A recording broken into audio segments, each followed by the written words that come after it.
Waterfall, the CCW podcast. Hello and welcome to Waterfall. It's the water saving podcast brought to you by CCW. We are the Consumer Council for Water. Waterfall is all about saving money, saving water, protecting the environment and combating climate change. I'm Mike. I'm here with Karen. Hello, Karen. Hello, Mike. Are you perky? As perky as I get at this time of day. Do we need to share with our listeners what time of day this is? It's fairly early in the morning. Early? I've been up for hours, Karen. What do you do with yourself? Tom, you all right, producer Tom? I'm very good, Mike. I'm very good. It's insane to me that we're half a century through of Waterfall. We're past the 50 episode mark and feeling good. Excellent. How's your lighting today, Tom? You have been commenting on your lighting in previous editions. Not sure why, given it's a audio thing. My lighting's fine at the moment. I've actually rearranged my desk in here. You can see my nice sky blue behind me, my 100 Reasons poster. I'm feeling illuminated. Very good. You got a snazzy haircut as well. You're looking lightweight on the heat. We've got a great episode lined up. Because we are talking Leaky Loos. We are diving into the loo. And Leaky Loos are a source of a lot of water wastage. So we have got a fab guest, Andrew Tucker from Thames Water, coming in to talk all about Leaky Loos. Great stuff. This guy lives and breathes Leaky Loos. I mean, there's an accolade you don't really want. But before we get into that, let's just remind you all, you can get in touch with us. We do love hearing from you. And we've got a email address. We do indeed, and that's podcast@ccwater.org.uk. And you can find us on the socials as well. We're on Twitter, kind of on Threads, and we're on Insta as well. Just search Waterfall Podcast, you will find us. Now, on the topic of people getting in touch, this item, before we get into the interview with Andrew, is something that was sent in by a regular listener, Jenny. And this is an article from The Guardian. I love this kind of nonsense. It's great. So this article was all about your toilet habits and whether you have, and this really fits in with today's theme, do you flush lid up or lid down? Now, apparently this really matters because when you flush, that projects particles, and some of those particles are full of nasties that you may get onto things like your toothbrush. You might breathe it in, might go into your cup of coffee if you've been sitting on the loo with a cup of coffee. You don't want that stuff. However, there is a counter argument that says actually being exposed to this kind of stuff is good for you. It's good for your immune system. So I'd never really thought about this lid up, lid down. Sounds all a bit Karate Kid to me. But we're a lid up household, right? So what about you guys? Karen, where do you stand on this big issue? Oh, I'm definitely a lid down girl.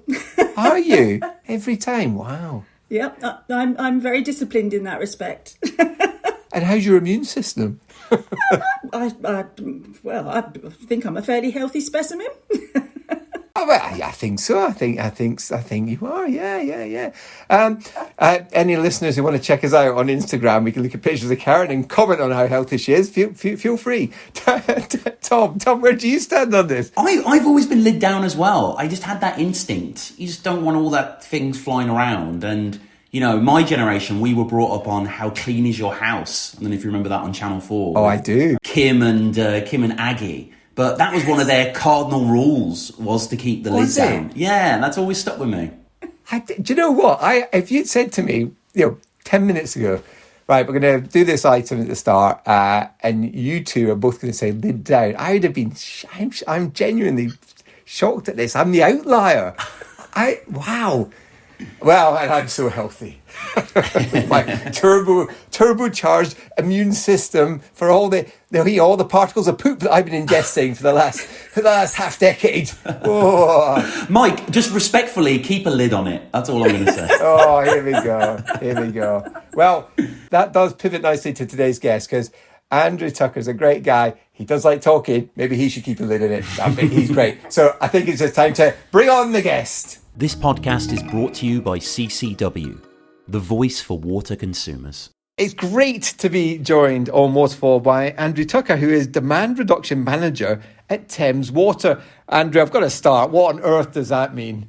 Hi, Mike. It might be a strange role, one of the strangest roles in any sector. So everyone in our geography is our customer. Every one of those customers use our product, our water, every day. But my role is I want every one of those customers to use less of that product.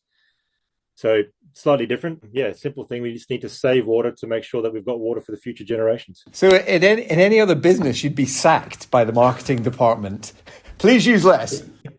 Quite possibly, but it's a pretty strong thing through the water sector. Managing supply versus demand for a very long period of time during adverse weather, growing population.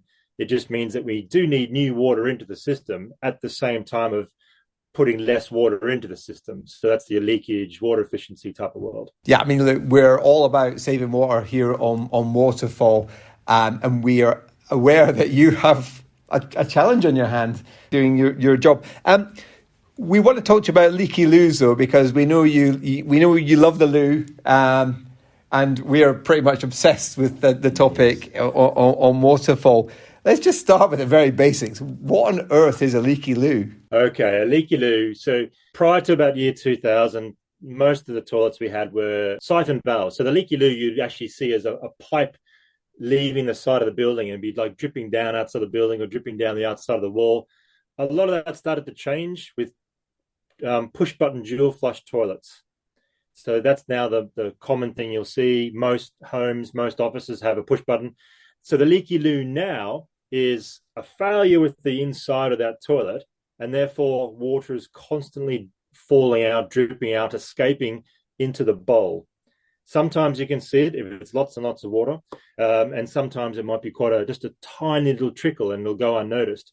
But whether it's lots of water all the time or a tiny trickle, it's mostly happening 24/7, 365 days a year. So it adds up to a lot of water lost. So this is essentially a toilet that is constantly running.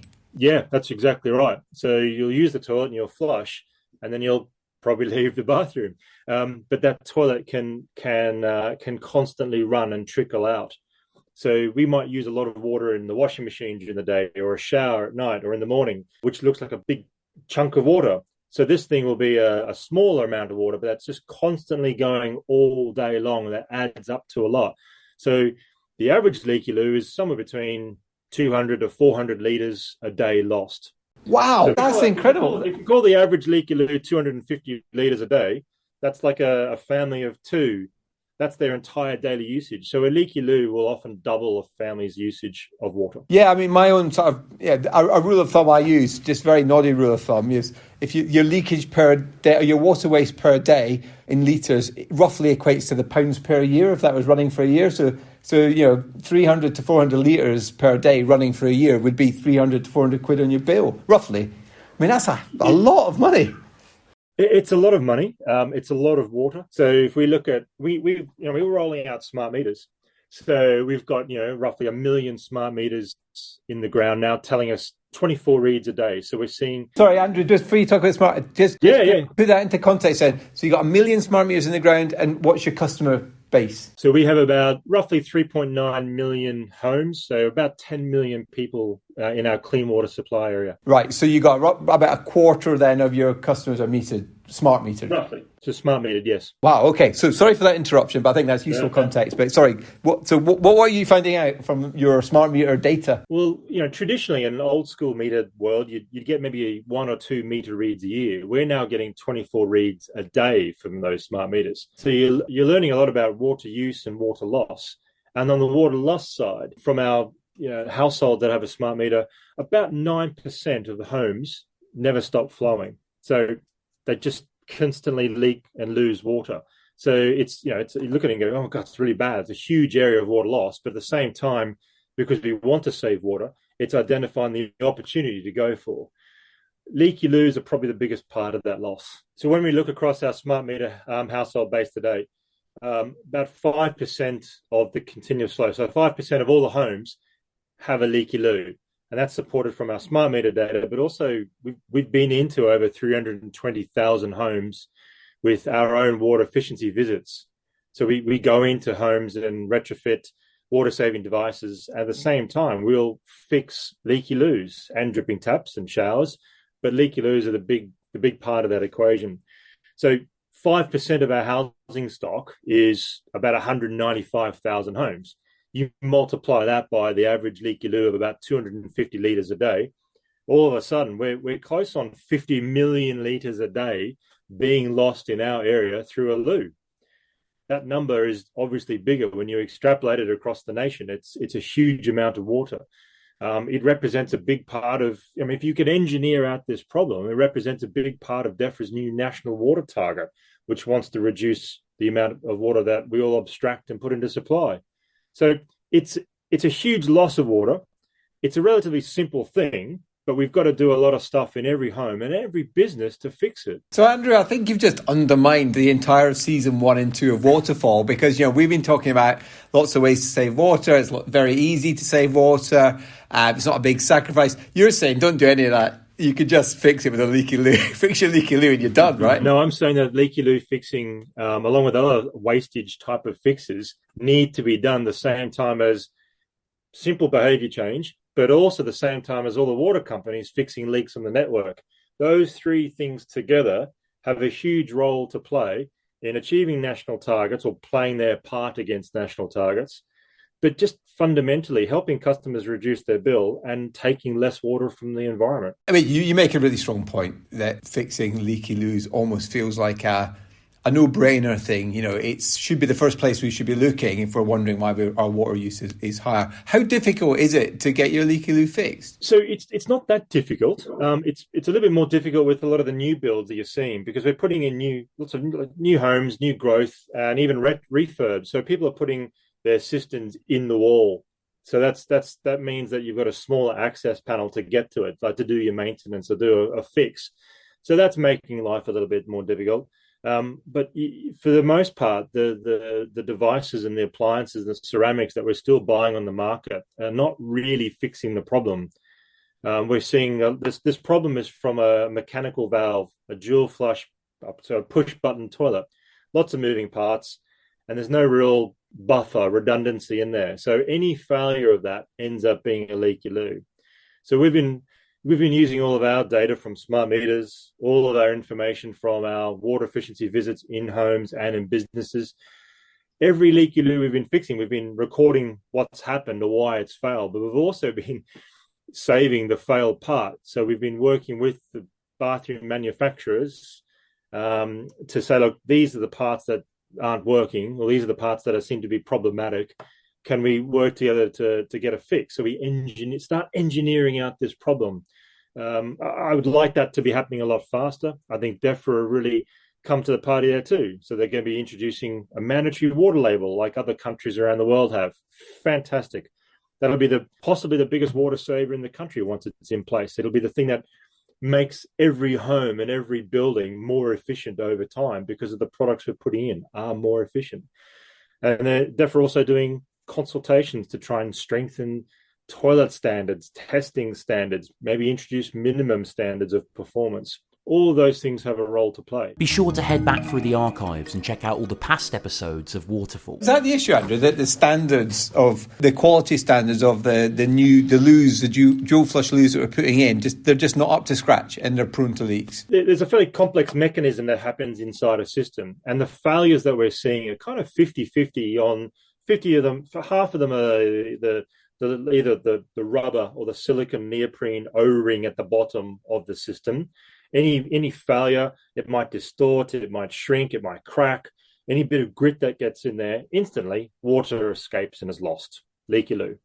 The other failures are happening in where the water comes into the system. That just the design or the materials used are not particularly amazing in a lot of the cases that we're seeing. So the mechanics and the design and materials inside the toilet need to be better for this problem to go away. So is that design standard then? New standards need to be introduced? I mean, you were saying that DEFRA were thinking about that. What's the potential for that happening? There's consulting. There's a WC suite performance consultation process going on. It gets quite techie, but ultimately it's there to try and improve the performance of devices that we have in every house and every business across the country. So it's aiming to do the right thing. It's just a slightly slower burn. But in the meantime, here's the golden thing. If every facility manager or building owner for commercial businesses could go and fix the leaky loos, we would save millions of litres a day. And for homeowners, if they just see the little trickle, and we can share a video and have it available, some of the small ones are really quite small, and others we go into homes and find leaky loos of 1,000 up to 8,000 litres a day. I mean, it's like a fire hose in your bathroom. That's incredible. What would your advice be then to a homeowner who finds a leaky loo? Is it a case of, can you get it repaired, or do you have to buy a whole new cistern? You can get it repaired. I mean, a lot of the things that we do for lessons and training, or maybe even DIY, we jump online and look at a video of how to do it. I would certainly advise that. It's really, really simple. There are thousands out there. All the parts are available. Sometimes you can call your local plumber. Your home insurance might be able to cover it. And a lot of our programs in water companies have staff that can go out and assist with that. So there's a lot of content online. Waterwise have published a really great, simple piece of guidance, like a document around leaky loos, what to look for, how to fix it, what to do. That's available online. Just go to your search engine and look in Waterwise leaky loos, and you'll find that. So there's a lot of stuff out there, but we just need to make this the norm. Oh, absolutely. Are there certain brands, without getting into anything that might lead to legal action, are there any brands of toilets, if someone's thinking about doing a refurb or whatever, are there certain brands you should avoid, and how can you tell when you're going to buy stuff? Well, I would certainly need to stay away from naming certain brands. I think some of the brands out there have been more problematic than others.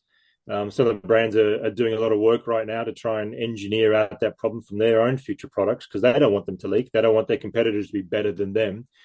The things that I would look for is probably avoid the rubber seals, any mechanical valve, any sort of valve system that has a rubber component. I would advise to avoid that. We are seeing a much, much higher proportion of rubber failing. And when it comes to the seals on the bottom of the valves, the silicon, the thicker the better, actually. So it just gives it a little bit more strength and structural rigidity.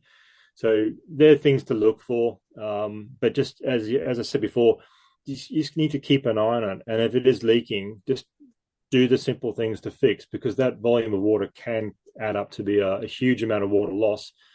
But for a metered customer, it's also a big piece on their bill that we want to avoid. Absolutely. I'm still struck by your stat that says 9% of the homes have constant flow somewhere in the house. So you did say 5% were leaky loos. What about the other chunk of that? Do you know where that's coming from? Yeah, I do, mate. So it's a fairly simple mix of things like dripping taps, dripping showers, connections into appliances, and also the supply pipe. So the pipe that sort of, if you've got where your supply pipe that goes into your house, where that might connect onto the water company network out in the street or out in the pavement, that pipe that runs in the front garden, under the driveway, towards your house, that's on the customer's asset. So that pipe there also is a contributing factor to water loss.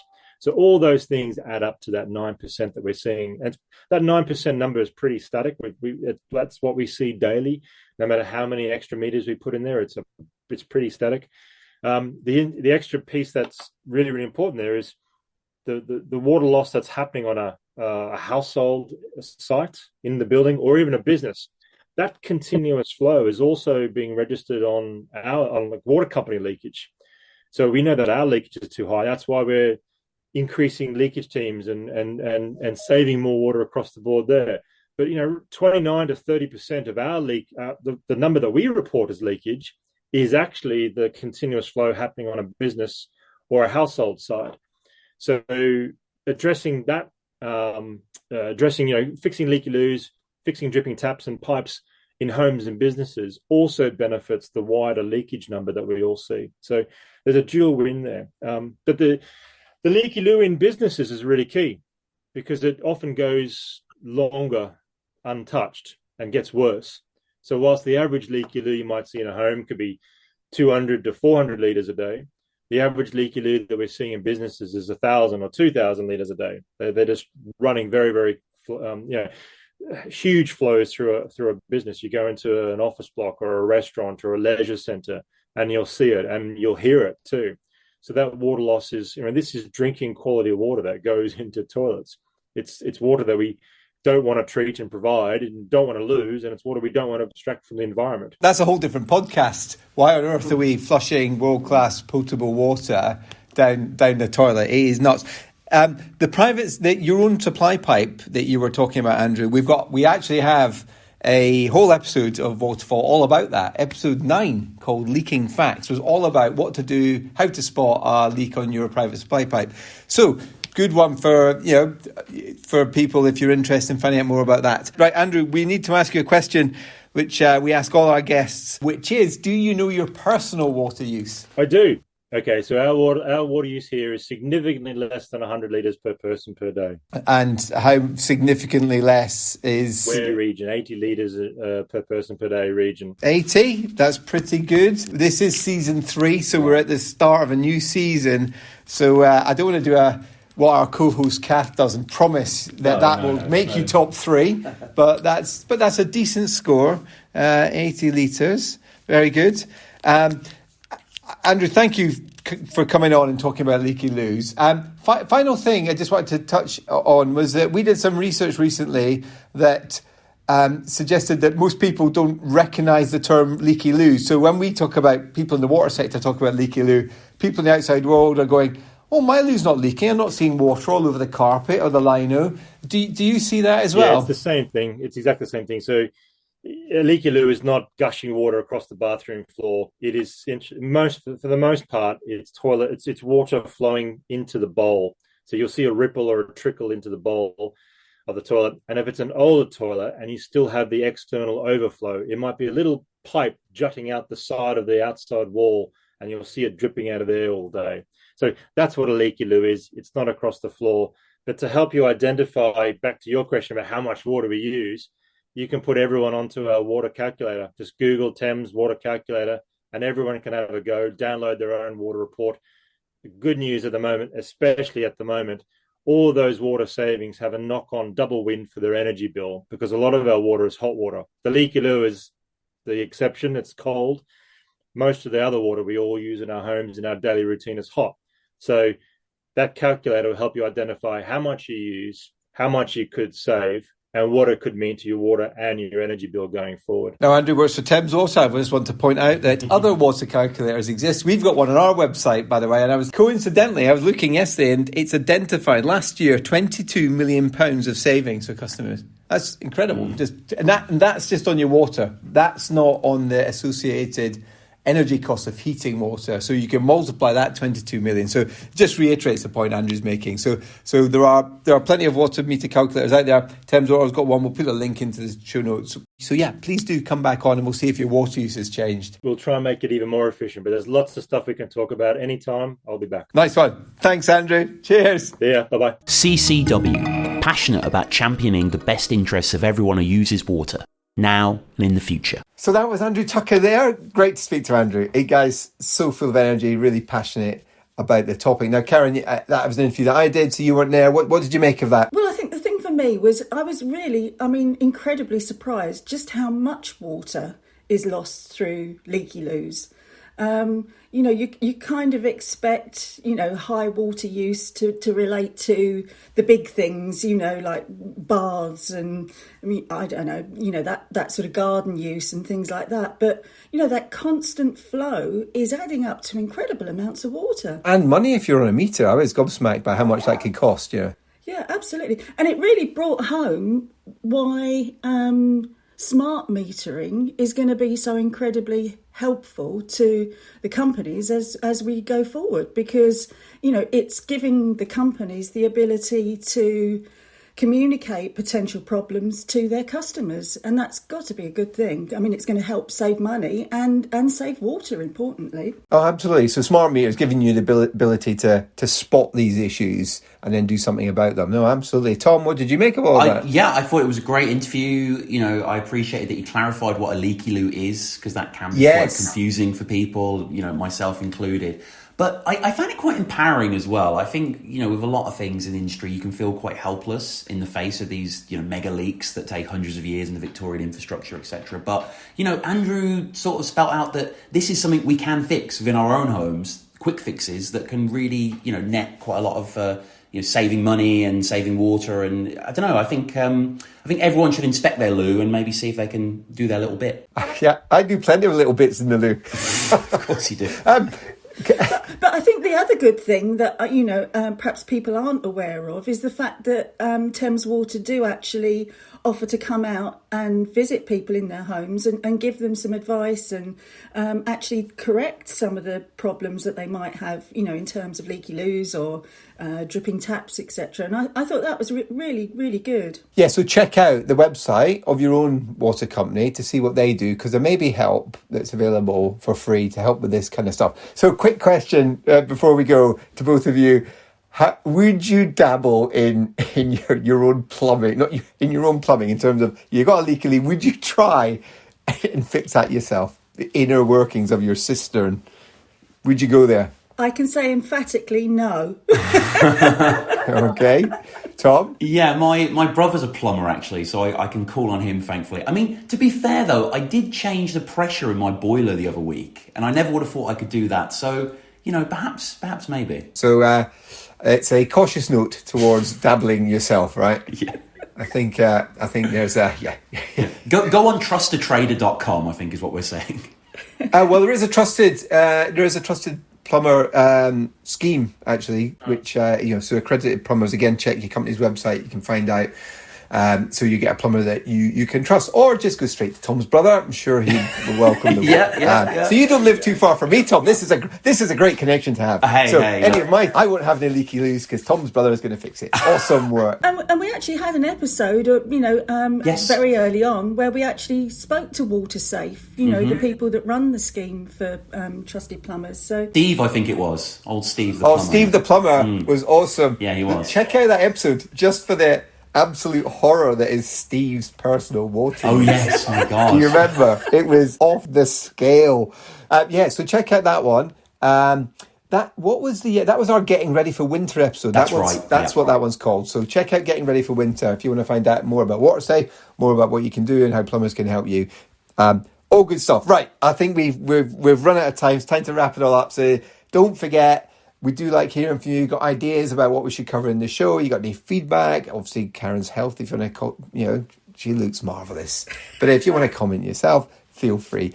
We have an email address. we do, and that's podcast@ccwater.org.uk. And of course, we're on the socials. Just search for our Waterfall podcast. So it's goodbye from me, Mike. Goodbye from me, Karen. And goodbye from me, producer Tom. Don't forget to keep that lid down. No, lid up. Lid up.